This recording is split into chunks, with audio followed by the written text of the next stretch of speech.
কোনো না কোনো ট্যাগ দেওয়া হয়েছে।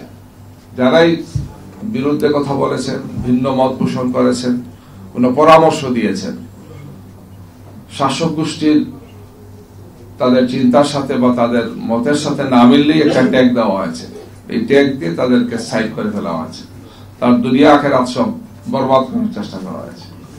এই 15.5 বছর আমরা বাংলাদেশ পেয়েছিলাম, সেই বাংলাদেশ থেকে আলহামদুলিল্লাহ আমরা একটি নতুন বাংলাদেশকে আমরা দেখতে পাচ্ছি, যে বাংলাদেশ এই আলোচনাগুলো হচ্ছে।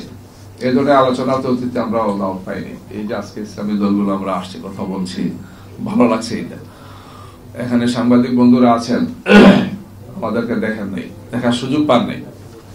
আমাদেরকে আমন্ত্রণ জানানো ছিল একটা মহা অপরাধ, এবং কিছু কিছু সাংবাদিকরা ছিলেন এমন, সরি বলতে হচ্ছে, যে তারা ইচ্ছা করে আমাদেরকে কর্নার করে রাখতেন।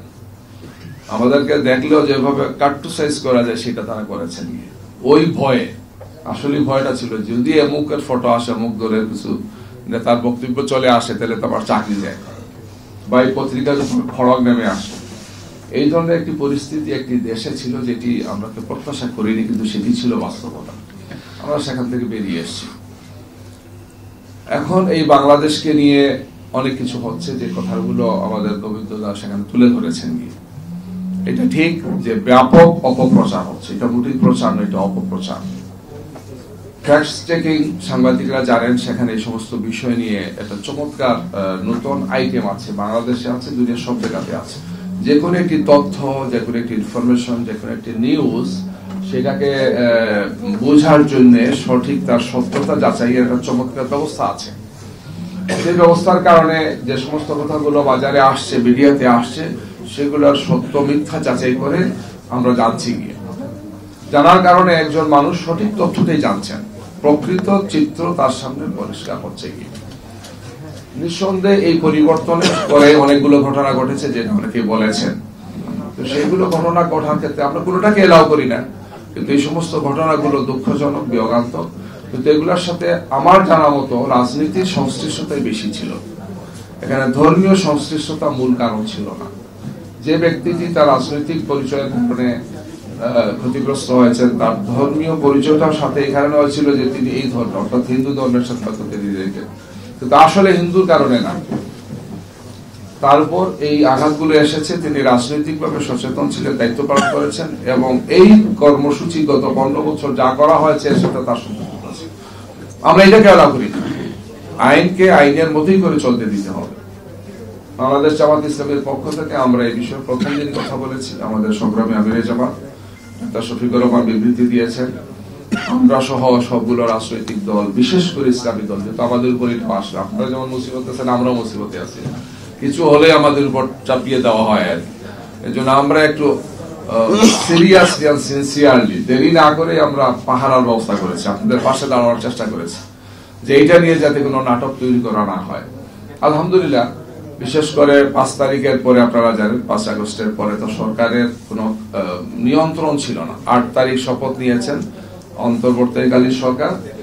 এই পর্যন্ত দেশে পুলিশ প্রশাসন বা আইন শৃঙ্খলা বলতে যেটা বোঝায়, সেটা অনেকটা অনিয়ন্ত্রিত ছিল। এই অবস্থায় এদেশের মানুষকে অবশ্যই সাধুবাদ দিতে হবে।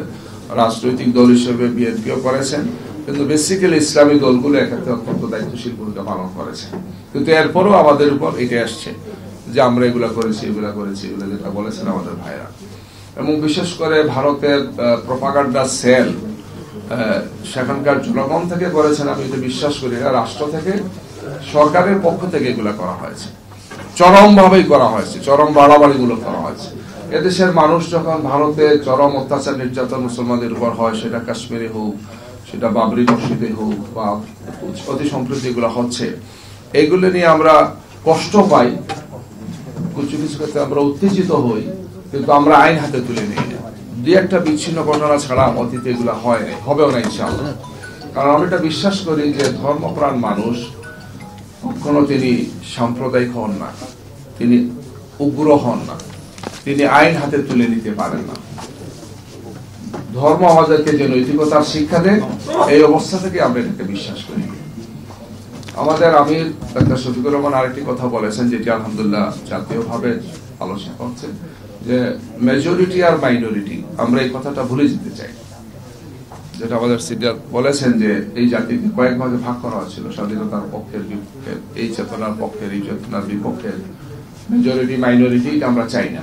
চাই না এই কারণেই যে এই যে কথাটা বলেছেন আমার ভাই, যে আমরা দালাল, এই দেশের দালাল আমরা, এই দেশ আমার দেশ, এটা আমি ওন করতে হবে সাহসিকতার সাথে, বলিষ্ঠতার সাথে, দৃঢ়তার সাথে চিৎকার করে এটা আমরা বলবো, এটা আমার দেশ।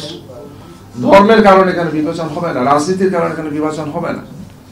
সুতরাং এখানে মেজরিটি মাইনরিটি নয়, বরং আমরা এই দেশের নাগরিক হিসাবে বাংলাদেশের সংবিধান, বাংলাদেশের রুলস, যে সমস্ত আমাকে অধিকারগুলো দিয়েছে, দায়িত্ব দিয়েছে, কর্তব্য দিয়েছে, আমি সবগুলোর প্রতি সম্মান শ্রদ্ধা রেখে ভূমিকা রাখতে চাই। এটি আমি মনে করি এবং আমরা সবাই মনে করি যে এটি বাংলাদেশের জন্য উত্তম সমাধান। আমরা এই সমাধানে বুঝতে চাই।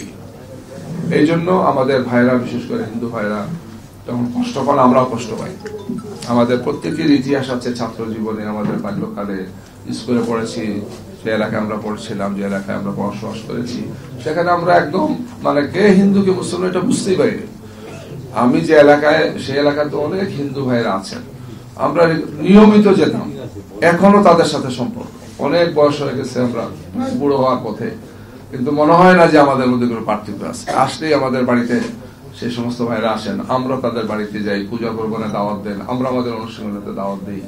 আমাদের কারো ইসলামী নিয়মে যে সমস্ত অনুষ্ঠান, আমরা সেখানে তাদের জন্য আলাদা ব্যবস্থা রাখি। এটা চমৎকার সম্প্রীতি, বাংলাদেশে অসাধারণ চমৎকার সম্প্রীতি। কিন্তু এটাকে মাঝে মাঝে ক্ষুণ্ণ করার জন্য, এটাকে ক্ষতিগ্রস্ত করার জন্য একদল লোক পলিটিক্যাল দৃষ্টিভঙ্গি থেকে, রাজনৈতিক দৃষ্টিভঙ্গি থেকে এটাকে তারা পুঁজি করেন, ক্যাশ করেন। এইটা আমাদের জন্য দুঃখজনক বাস্তবতা, যেটা আমাদের ভাইরা বলেছেন। আমরা এটা থেকে বেরিয়ে আসতে চাই।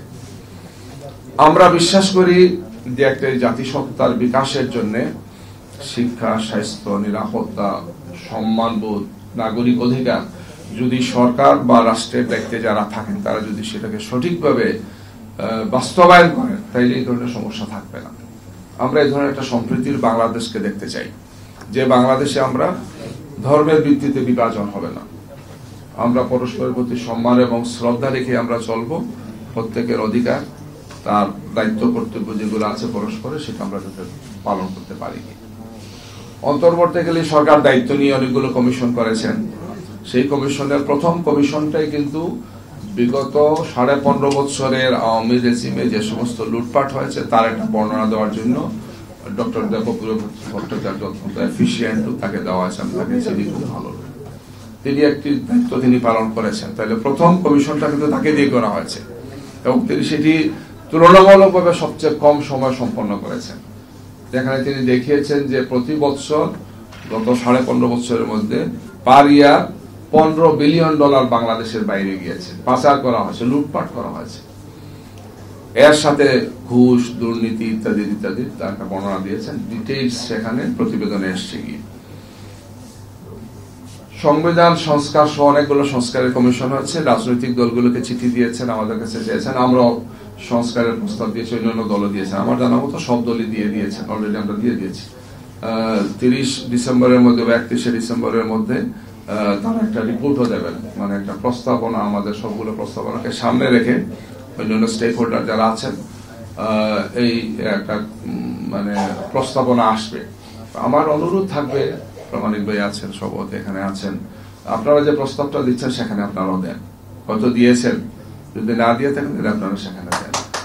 আমরা প্রপোর্শনেট সিস্টেমটা চেয়েছি, পিআর সিস্টেমে নির্বাচন হয়েছে, অন্যান্য দল চেয়েছেন, বিএনপি চাইলে তারা একটা ব্যাখ্যাও দিয়েছেন। গিয়ে এটা ঠিক যে সংখ্যার ভিত্তিতে বললে তো অধিকাংশ দল চেয়েছেন, কিন্তু বিএনপিকে তো বড় দল স্বীকার করতেই হবে, তাদের বিপুল জনপ্রিয়তা আছে, বিশাল দল, বিপুল তাদের, তারা চান নাই, কি কারণে চান নাই তারা সেটা বলেছেন। আমার মনে হয় আলাপ আলোচনা করে এইটার একটা ব্যবস্থাপনা বের করা যেতে পারে এবং এটি হচ্ছে জনগণের ভোটাধিকার প্রয়োগের, ভোটের প্রতি সম্মান প্রদর্শনের সবচেয়ে উত্তম প্রস্তাব হচ্ছে এই প্রপোর্শনেট সিস্টেমটা। যদিও তার অনেকগুলো ফরম্যাট আছে, বাংলাদেশে আমরা কোন ফরম্যাটে করব সেটাও একটা আলোচনা হতে পারে, যেহেতু আমরা দীর্ঘদিন ধরে একটা সিস্টেমে চলে আসছি। এটা থেকে বের হয়ে একটা নতুন সিস্টেমে যেতে গেলে আমাদের এডুকেটেড হতে হবে পলিটিক্যালি, এবং সব দিক থেকে আমাদের এগুলো ভোটারদেরকে, রাজনৈতিক দল, তার নেতা কর্মীদেরকে শিখতে হবে। কিন্তু সম্ভব, যেহেতু দুনিয়ার একটা উল্লেখযোগ্য সংখ্যক লোক দেশ, মিনিমাম সেটা 63 অর বেশি সংখ্যক দেশ এটা আমল করছেন, ফলো করছেন তারা। এই উপমহাদেশে, এশিয়া, আফ্রিকা এবং বিশেষ করে ইউরোপের অনেকগুলো দেশ এই প্রফেশনের সিস্টেমে গিয়েছেন। তার যে কোনো একটা ফরম্যাটকে আমরা নিতে পারি, অথবা আমরা আমাদের মতো করে এটাকে সাজাতে পারি। পাকিস্তান এবং নেপাল এখনো আছে, পাকিস্তানে নাই মনে হয়, শুধু নেপালে আছে।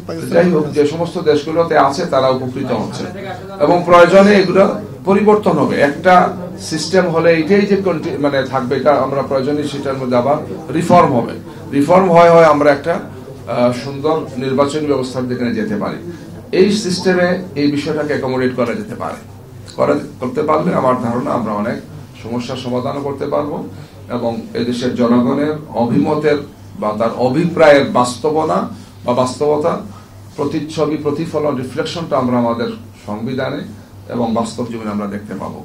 আমার মনে এখন যারা আছেন তারা নিউট্রালি তারা এই কাজটা করার চেষ্টা করছেন, আমি যতটুকু অবজার্ভ করছি।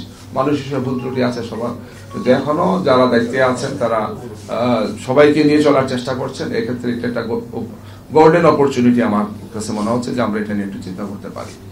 তবে সামগ্রিকভাবে এটাই সমাধান নয়, এটা আমাদেরকে লক্ষ্য রাখতে হবে যে এটাই সমাধান নয় যে একটি নির্বাচনী ব্যবস্থা ভালো হয়ে গেলেই, প্রফেশনের সিস্টেম হয়ে গেলেই আমাদের কেল্লাফতে হয়ে যাবে, আমরা সবকিছু পেয়ে যাব, বিষয়টা এমন নয়। কারণ আমরা দীর্ঘদিন থেকে খারাপের মধ্যে ছিলাম, ভালো হতে হলে আমাদের একটু সময় লাগবে। এবং এই দেশে আমি সিনসিয়ারলি বিশ্বাস করি যে ব্রিটিশ পূর্ব যুগটাই ছিল সবচেয়ে ভালো যুগ। হিন্দু, মুসলমান, বৌদ্ধ, খ্রিস্টান সবাই মিলে আমরা সবচেয়ে ভালো অবস্থায় ছিলাম। ব্রিটিশরা এসেই আমাদেরকে ধ্বংস করেছে, আমাদের কালচারকে, আমাদের এডুকেশন সিস্টেমকে, আমাদের ইকোনমিক সিস্টেমকে, টোটাল সিস্টেমকে তারা ডেস্ট্রয় করেছে, ধ্বংস করে গেছে। শুধু শোষণ তারা করেছে। এটার ফজিলত আমরা পাচ্ছি, এটার ফল আমরা এখন ভোগ করছি। আজকে এত বছর পরেও স্বাধীনতার হাফ সেঞ্চুরি আমরা পেরিয়ে আসছি, কিন্তু আমরা এটা থেকে তর্ক করতে পারি না যেটা আসছে।